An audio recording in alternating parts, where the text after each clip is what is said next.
Awit 128, 1-4. Ang bawat may takot sa Panginoon ay mapalad, na sa kanyang mga daan ay lumalakad. Kakainin mo ang bunga ng paggawa ng iyong mga kamay.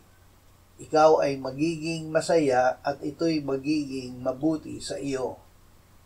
Ang asawa mo'y magiging gaya ng mabungang puno ng ubas sa loob ng iyong tahanan. Ang mga anak mo'y magiging gaya ng mga puno ng olibo sa palibot ng iyong hapagkainan. Narito ang taong may takot sa Panginoon ay pagpapalain ng ganito. Upang magpakarami.